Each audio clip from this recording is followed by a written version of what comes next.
간염력이요? 예.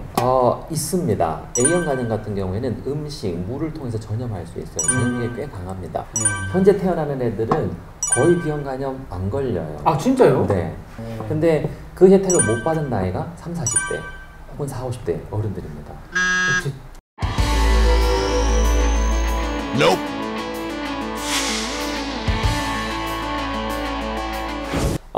오늘 얘기 나눌 주제는요, 간염입니다.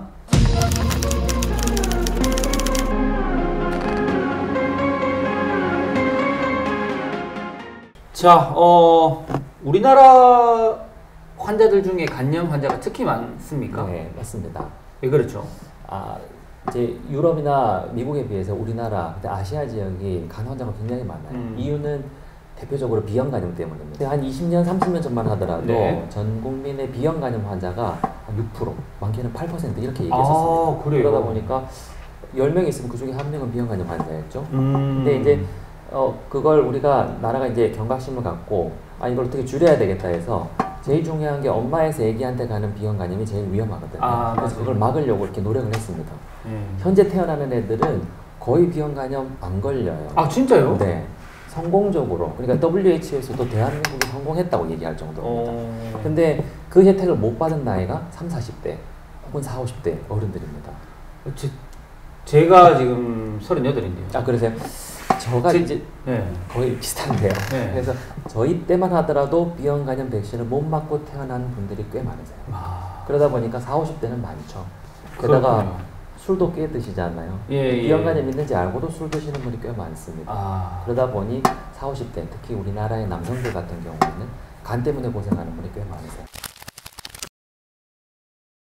간염을 스스로 한번 체크해 볼 수 있는, 물론 정확하진 않더라도 그런 자가진단법이 있다면 좀 소개 좀 해주시죠. 네, 사실 이제 워낙 환자들이 많이 물어보시니까 건강한 상태에서는 사실 거의 증상이 없습니다. 근데 그럼에도 불구하고 조금이라도 진행되면 이런 증상이 나타나면 간 때문이지 않나 한번 의심을 해봐라 하는 게 있는데 일단 아침에 굉장히 피곤합니다.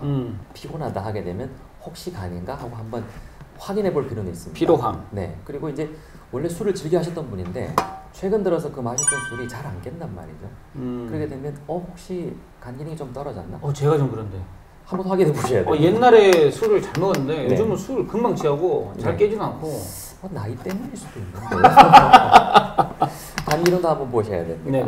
그 다음에 이제 간이 오른쪽에 있습니다. 이렇게. 여기요? 갈비뼈 안쪽에 숨어 있어요. 여기. 근데 이제 술을 많이 먹거나 간 기능이 좋지 않으면 간이 좀 붓거든요.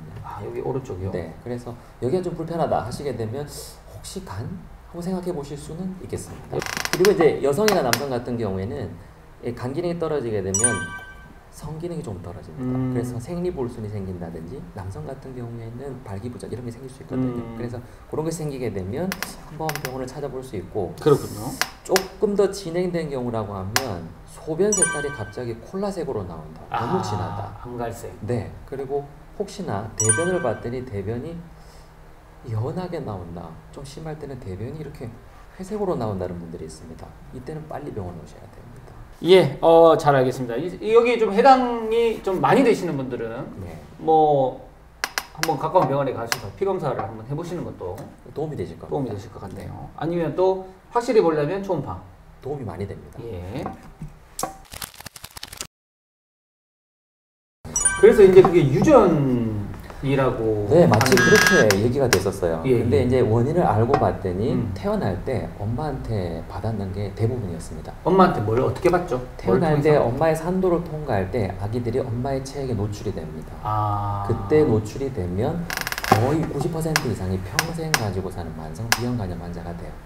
간염 보균자와 식사를 하면 전염된다. 맞아요. 전염되지 않습니다. 그래요? 괜찮습니다. 식사를 같이 한다는 거는 거의 우리 한국식이니까요. 이게 개개인 밥상이 아니라 이제 찌개가 있으면 같이 떠먹고 이렇게 이제 반찬을 이렇게 같이 먹고 이거 정도 얘기하시는 것 같은데 그렇죠. 그렇게 해서는 전염되지 않습니다. 그렇군요. 근데 바이러스 하니까 사실 지금 코로나 바이러스가 생각이 나는데 이거는 그 코로나 바이러스랑 비교하면 어떻습니까? 전염력이 좀 덜한 건가요? 간염력이요? 있습니다. A형 간염 같은 경우에는 음식, 물을 통해서 전염할 수 있어요. 전염력이 꽤 강합니다. 언제 전염되냐 하면 환자가 막 힘들어가지고 막 토하고 열나서 병원 왔을 때는 이미 전염력이 다운됐을 때예요. 언제냐면 증상 생기기 전에 이미 전염력이 있습니다. 그러니까 A형 간염 환자하고 같이 밥 먹었는데 너 A형 간염이야? 그러면 나도 조심해야 되는 거죠. B형 간염, C형 간염은 보통 체액이나 혈액을 통해서 전염이 됩니다. 체액? 혈액. 예. 그렇죠. 그렇기 때문에 B형 간염 같은 경우에는 체액과 혈액을 조심하라 그러는데 그러면 밥도 같이 먹으면 안 되는 거 아니냐 이럴 수 있는데 밥은 같이 드셔도 돼요. 네. 대부분 그렇지만 좀 이렇게 예민한 거 요즘은 얘기 드리는 게 손톱깎이 조심하시라는 게 손톱깎이 하다 보게 되면 피어날 수 있거든요. 전염이 될 수 있습니다. 자, 간 건강이 안 좋은 사람이 멍에를 잘 든다. 네, 가능합니다. 그래요? 이건 오네요. 네, 그렇죠. 누가 이렇게 생기냐면 간 기능이 나빠져서 간경화 그리고 간 기능이 나빠지면서 응고인자를 잘 못 만드는 그런 환자들, 그러니까 기능이 진짜로 많이 떨어지는 환자들 같은 경우에는 응고인자가 모자라기 때문에 흔히 이렇게 부딪혀도 멍이 잘 안 들거든요. 네. 근데 그런 분들은 부딪히게 되면 멍이 들어요. 그래서 자기도 모르는 사이에 여기저기 멍든 상태에서 오십니다. 그렇다면 간 기능이 떨어졌다 의심해 볼 수 있어요. 이렇게 먹는 그 건강보조제를 네. 많이 먹거든요. 네. 예를 들어서 홍삼 대표적으로, 네, 그 다음에 뭐 비타민, 네. 뭐 오메가3, 네.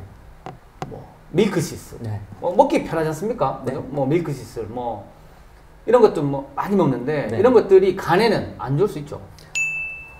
과량 복용하면 안 좋다 그러지만 일단 비타민은 좋습니다. 비타민은 좋다. 네, 간 기능 회복에 도움이 됩니다. 또 오메가3는 지방간이 있는 중성 지방이 높은 환자들한테는 도움이 될 수 있습니다. 그렇군요. 그래서 오메가3를 저도 처방해드리기도 합니다. 네네. 밀크시슬이 저희 간 기능 보조제 또는 간 수치 떨어뜨리는 약으로 사실 씁니다. 성분의 함량의 문제지 저희도 처방하는 약 중에 밀크시슬이 포함된 약이 있어요. 그렇기 때문에 밀크시슬은 도움이 됩니다. 그렇군요.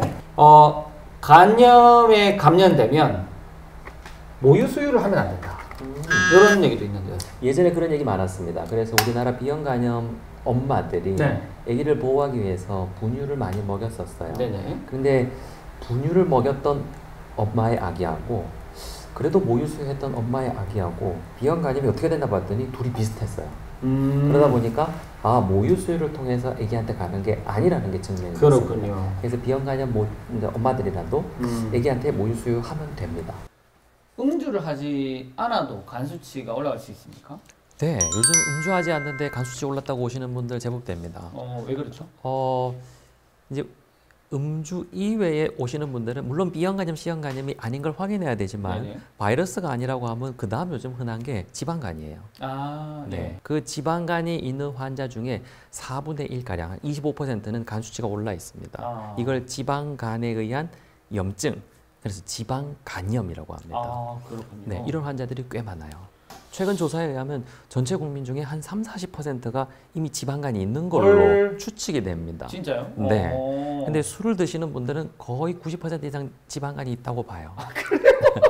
그러다 보니까 이제 지방간이 있는데 술이 더 들어가게 되면 간염이 잘 생기겠죠. 그렇군요. 그래서 안 좋아질 수 있습니다. 간을 좋아지게 위해서 다이어트 하셔야 됩니다. 증명된 바는 자기 체중의 5%를 감량하게 되면 혈액 검사가 좋아져요. 5%. 7% 감량하게 되면 지방간 소견이 사라집니다. 그래요? 네, 그렇기 때문에 체중이 조금 과체중이라서 지방간 오신 분들은 체중을 줄이는 게 도움이 됩니다. 그렇군요. 여러 가지 간염을 많이 말씀해 주셨는데 그 중에서도 B형 간염, C형 간염이 더 위험하다. 네. 특히 위험하다. 이런 분들이 계시고 이런 얘기가 있거든요. 네. 왜 그런가요? 만성으로 가기 때문에 그렇습니다. 만성. A형 간염은 감염돼서 나오면 끝이에요. 치료제가 있어요? 아니요, 그냥 스스로 낫습니다. 네. 한번 경험한 A형 간염은 다시는 잘 감염되지 않습니다. 면역이 생기는 거죠. 그렇군요. 근데 B형 간염, C형 간염은 그렇지가 않아요. 한번 들어오면 이게 자리 잡습니다. 평생까지 가는구나. 네. B형 간염은 어른이 돼서 감염이 되면요. 네. 100명 중에 한 5명이 만성으로 갑니다. 예. 대신 만성으로 가게 되면 안 없어지기 때문에 계속 간을 괴롭히게 되죠. 한 20~30년 지나게 되면 간경화, 일부는 간암 생기게 됩니다. 그게 제일 무서운 거고요. C형 간염 그거보다 조금 더 안 좋습니다. 네. C형 간염은 어른이 돼서 감염이 되면 한 60%에서 70%가 만성화로 가버립니다. 와. 증상이 전혀 없거든요. 근데 우연히 감염이 되게 되면 20, 30년 뒤에 아무 증상 없는데 나중에 알고 봤더니 간경화, 간암이 생깁니다. 자, 이제 백신 얘기를 좀 네. 해보겠습니다. 예방을 하기 위해서는 백신 접종을 해야 될 것 같은데요. A형 간염 같은 경우에는 요즘에는 태어난 애들은 다 맞습니다. A형 네. 간염. 그리고 B형 간염도. B형 간염도 요즘 다 맞습니다. 네. 맞는데 이 백신 프로그램이 적용되지 않았던 분들이 계세요.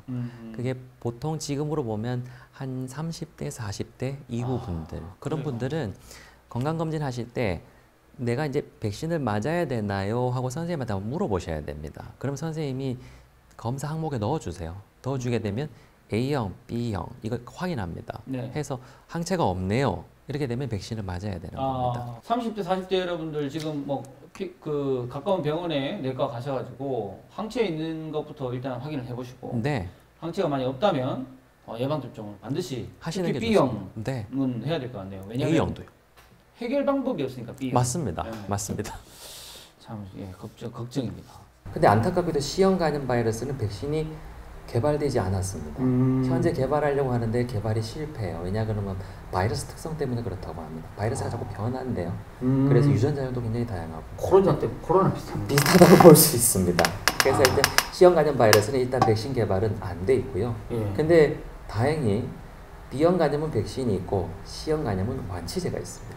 치료제가 있구나. 네. 이 개발이 참 최근에 됐습니다. 아 그래요? 네. 오 천만다행이다. 그래서 2015, 16년에 우리나라에 들어오기 시작했고요. 현재는 경구, 입으로 먹는 항바이러스제로 8주 혹은 12주로 완치됩니다. 진짜 다행이다. 네, 98% 이상 거의 대부분의 환자들이 완치를 경험합니다. 와, 진짜 천만다행이네요. 네, 그렇죠. 이런 게 너무 무서워 나는.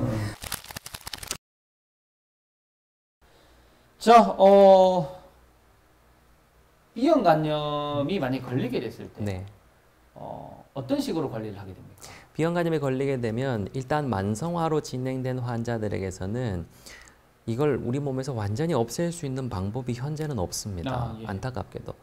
근데 이제 B형 간염이 내 몸 안에 자리 잡고 얘가 이제 바이러스가 활성도가 막 올라가면서 간은 막 해코지할 수 있는 거죠. 네. 이 활성도가 올라가면 올라갈수록 간이 빨리 상하기 때문에 이 활성도를 떨어뜨리는 방법은 있습니다. 네. 그게 현재 나와 있는 항바이러스 약인데요. 그러니까 늦추는 수는 있다. 맞습니다. 그래서 이 항바이러스 약이 소개되고 난 다음부터 간 때문에 고생하는 분들이 유의하게 지금 감소하고 있습니다. B형 간염은 꼭 검사하시고 활성도에 따라서 항바이러스 약을 드시게 되면 확실히 도움이 됩니다. 자, 그러면 간 환자가 피해야 될 음식 혹은 네. 행동 네. 이런 건 어떤 게 있을까요? 잘 알고 계십니다. 대부분 환자들이 알고 계세요. 첫째, 술입니다. 네, 술은 술. 드시게 되면 안 됩니다. 간 질환이 있다고 판명되는 순간 술은 끊으셔야 돼요. 네. 두 번째는 민간요법은 하지 않는 게 좋습니다. 이제 이게 종류를 들자면 굉장히 많습니다. 그래서 다 괜찮은데 나만 그래요라고 하시는 분들도 있거든요. 네네. 그러다 보니까 저희가 특정 약은 누구한테 안 좋다 이거 공식은 아직 없어요. 네네. 그러니까 결국은 저희가 좀 보수적으로 조심하시는 게 좋다. 가급적이면 민간요법은 안 하시는 게 좋고 특히 간이 안 좋다고 진단받으신 분들은 민간요법은 안 하셔야 됩니다. 그렇군요. 네. 늘 하는 말은 간에 특별한 보약은 없습니다.